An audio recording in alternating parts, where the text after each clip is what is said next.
Welcome to another VR game review. Today we're checking out the chaotic world of Hellsweeper VR, a combat-focused roguelike dungeon crawler packed with endless surprises and progression galore. Let's dive right in. Right off the bat, Hellsweeper immerses you in its unique world with a Japanese-inspired hell. You drop straight into the tutorial and set up the controls to your liking. I haven't quite played anything with a control scheme like this yet. It takes a little getting used to, but overall makes sense. The thing that really sets Hellsweeper apart is its deep progression system. With multiple kills, weapon upgrades, and a few customization options, every playthrough feels fresh and rewarding. Whether you prefer to specialize in magic, melee combat, or ranged attacks, it's up to you to tailor a build to your playstyle. There's 3 acts in the roguelike mode, and each one ends with a boss fight. I'm a big fan of boss fights in VR, and it's really not done enough. These fights are mildly challenging, requiring very little strategy if you master your abilities, but feel very rewarding when you succeed.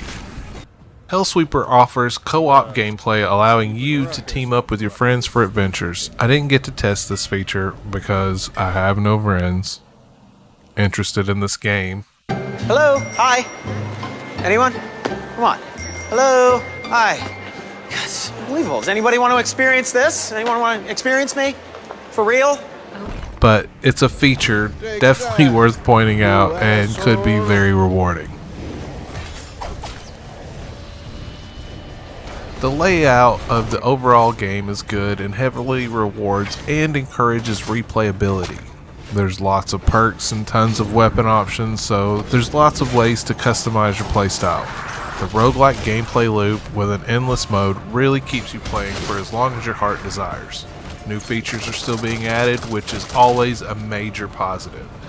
It's an easy and quick game to jump into and offers co-op multiplayer. The biggest one for me was the overall feel of the weapons. I really don't know how else to put it, but to me it feels very arcade-like. Everything feels very light and a little slow. I prefer the weight of heavier weapons with my in-game physics. I'm sure this is in favor of a more casual player, but sort of detracts from the whole experience for me. I am slightly snobby about my VR game time. There's only 10 enemy types currently, and after a couple of plays, they start to feel a little repetitive. Dual wielding any sort of weapon is janky and kind of immersion breaking. It gives you the option to upgrade your loadout between acts, but doesn't relate to your current run. This was kind of confusing to me. Okay, so can I not get it then? Not until next. That's so confusing. So confusing. I don't like how. Later in the game, when you start finding loot during your run, the pool of upgrades gets to be wider than your loadout can handle, so you have to ignore them. And it's never fun to walk away from an upgrade in any I literally don't want any of those. So it all comes down to this. Is it worth it? Well, we're waiting. I think so. Even if I have my own personal gripes with the game, the low points aren't low enough to really complain too much about.